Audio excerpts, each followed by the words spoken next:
Ciao a tutti, siamo Davide e Franco. Oggi torniamo a parlare di budelli, per l'esattezza il budello gentile.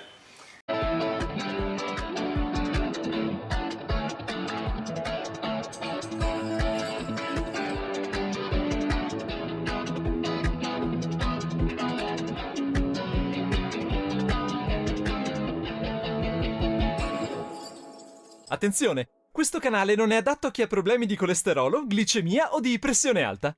Buona visione! Allora, budello gentile. Prima di cominciare vorrei ringraziare la Labonat che ci ha fornito i budelli e Franco che è venuto a parlarci anche dei budelli, ok?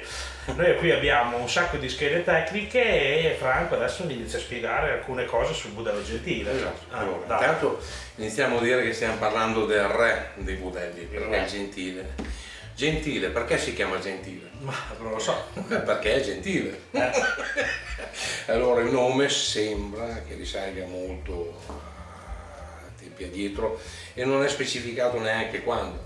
Comunque è stato chiamato gentile, sembra, per la sua gentilezza nel mantenere la carne dentro insaccata. Ok. Praticamente, essendo di spessore molto alto, tende a portare il salume molto avanti nel tempo, senza bisogno di ricorrere al frigo o doverlo tagliare alla svelta, insomma. Infatti quello insaccato nel budello gentile, il salame, è sempre l'ultimo a essere mangiato.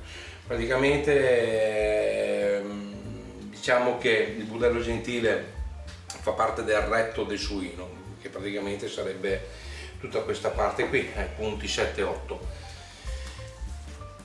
Che dopo vi farò vedere. Però il vero pezzo gentile sono gli ultimi 60 cm, quindi diciamo gli ultimi 60 cm. Questo qua è il gentile, Questo quello grosso. è il vero gentile che Questo è il budello intero, vediamo. Questo qui c'è il budello intero. Prendilo tutto. Questa è la lunghezza del budello gentile, esatto, all'interno del maiale. Poi dopo viene diviso. Esatto, praticamente ci sono le due code, che sono questi qua, e poi dopo c'è lo sgrassato, che è da qua, e il gentile. Lo sgrassato sarebbe il sottogentile. Esatto, no, sottogentile diciamo è la coda, è la coda che viene chiamata anche sottogentile. Lo sgrassato viene chiamato apposta sgrassato perché non ha molto grasso all'interno e in più tra l'altro gli viene anche tirato via. Certo. Gentile, questa qui è la parte finale. L'orefizio. Quindi questo qui non è legato, è la matassina intera e niente. Qua ci sono i 3 calibri. Stavo pensando che però ne fa della strada. Beh, po', Prima di uscire deve stare lì a girare sì, un bel po'. Ecco poi perché quando esce non ha un buon odore. Sì. Sto tanto tempo lì. Allora, diciamo che risale quanto sembra sul ferrarese, l'origine proprio del budello gentile. Quelli i primi diciamo ad utilizzarlo. Esatto, i primi ad utilizzarlo sembra dai documenti, però che ovviamente e sono stati i primi che hanno usato il budello gentile e il salame all'aglio. Quindi è un budello che va bene per far tutto. L'unica roba che non va bene diciamo per i cotti, perché avendo il grasso interno, andando a cuocerlo va a intaccare il prodotto, quindi è meglio non usarlo per diciamo cotechini, würstel, roba cotta è meglio non usarlo. Ci sono 19 qualità diverse però i gentili, perché parte da quello di maiale ma c'è anche quello di scrofa. Quello di scrofa è molto più largo. Comunque si va comunque dalla dimensione del maiale. Dipende dalla dimensione del maiale, sì, proprio alla femmina diciamo che c'ha il retto che è molto più grosso, quindi ci sono diversi. È sempre stato così? Sì, ci sono diversi calibri.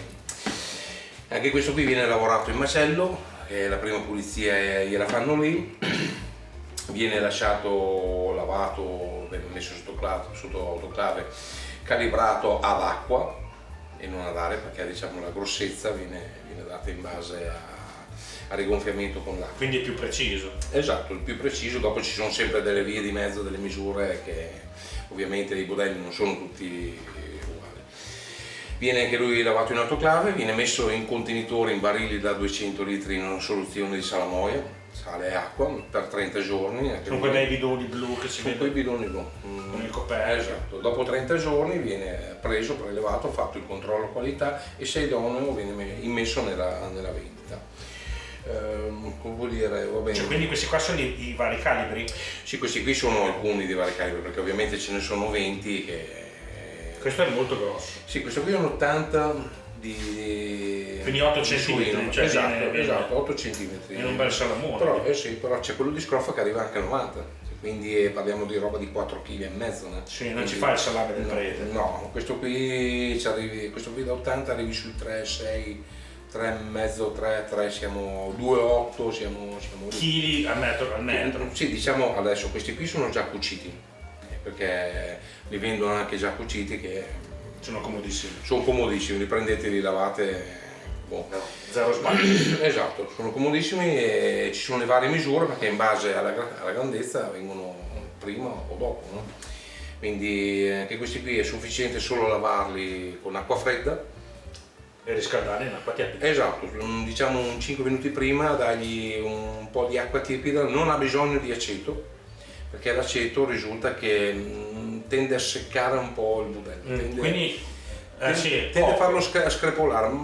Loro dicono che è sufficiente solo acqua fredda abbondante e acqua tiepida prima di usarlo, basta, non c'è bisogno di niente. Ma non bisogna rivoltarli, magari sgrassarli di più. Ma allora, se uno vuole sgrassato, c'è lo sgrassato. Esiste proprio lo sgrassato, esatto, cioè, cioè, andare a prendere un gentile per dopo raschiarlo, insomma, è una cosa che a mio avviso non ha. No, so che molte volte dentro ci sono quei senso. filamenti, i famosi polipi. Sì, i diverticoli. Diciamo. No, diciamo che allora il grasso va sempre all'interno, perché la parte dove ha contatto le feci è quella liscia, non è quella dove c'è il grasso. Quindi la carne deve essere sempre a contatto con il grasso. Questo qui perché... Quindi questo qui andrebbe vuole questo- sciacquato e poi rivoltato esatto. e vuole insaccato da questa parte. da questa parte qua che diventa interno. Poi. Esatto, Ok. diventa interno. Anche perché Siamo chiari. se lo lasciate esternamente c'è il rischio che faccia il rancido e che vada a intaccare il prodotto. Cioè, perché il grasso. Invece lasciandolo internamente lui rimane protetto e va a preservare, diciamo, la carne che c'è dentro nel suo salume, insomma, cioè del salume praticamente. In modalità di conservazione è sempre sotto sale. Sempre sotto sale, che questi qui se non vengono riutilizzati li potete risalare, capito? Non vanno mai messi assieme quelli che non avete utilizzato, vanno sempre messi Allora, per specificare, diciamo, voi avete messo già ammollato i budelli, li avete anche riscaldati nell'acqua calda. Esatto. Ok. Vi rimangono 3 budelli gentili, è un peccato buttarli via, anche perché costano i budelli gentili, quindi non li mettete assieme agli altri in salamoia, fate una soluzione salina, acqua e sale. Fate un vasetto a parte, ok? E li mettete a mollo. E li mettete a mollo, capite, in maniera che il budello si risala ancora e può andare avanti per la stagione successiva. Sì. Cioè, quindi Ciao. budelli, la ditta fornitrice non lo dice, ma durano anche 3 anni tranquillamente. Sì, loro però danno un anno di... Loro danno un anno per ovvi motivi di legge che Sì. insomma, Il famoso shelf life che dicevamo anche esatto. nel video della budellina. Esatto, dal momento della vendita, cioè dallo scontrino, dalla fattura che avete un anno di tempo per lavorarli.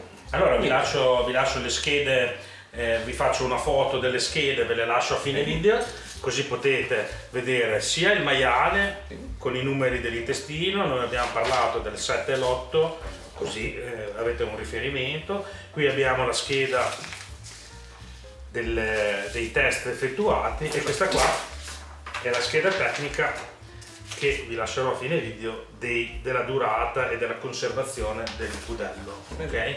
Tutti questi budelli li trovate sicuramente alla Labunat, vi lascio il sito sotto al video, il link al sito, potete andare a vedere. Non è ancora pronto l'e-commerce, ma se li chiamate loro hanno lo spaccio, vi mettete d'accordo, vi spediscono la roba. Anzi, se andate là a visitare troverete un sacco di prodotti anche per l'insacco e insomma per il nostro hobby. Per la salumeria. Per il nostro hobby che è la salumeria e la norcineria, diciamo, ok? Quindi pungi salame, insaccatrici, corde, tubi per insaccare reti e via qualsiasi roba, spezie, coltelli, aghi, insomma c'è di tutto, c'è anche vestiario. Va bene, io ti ringrazio, ricordo a tutti di andare a visitare il gruppo Facebook di Franco, Salumi Italiani, I Segreti del Norcino, che è un bel gruppo compatto dove ci sono un sacco di norcini ed esperti nel settore, dove vi possono anche aiutare per varie problematiche che avrete durante la stagionatura, insomma, perché possono sempre capitare. Quindi iscrivetevi al gruppo, naturalmente lo dico sempre, bisogna essere accettati, che bisogna fare richiesta, abbiate l'immagine del profilo in chiaro, ok? Bene. Se avete delle domande fatecele nei post che noi le giriamo anche alla Labunat, al tecnico della Labunat, e poi dopo vediamo le risposte in base a quello che ci dicono. Ok, allora ringrazio di nuovo la Labunat, come vi dicevo vi lascio il link sotto. Se il video vi è piaciuto mettete un mi piace, iscrivetevi al canale che per me è molto importante, seguitemi anche sugli altri social. Un saluto da Franco e Davide, al prossimo video budello. Ciao a tutti.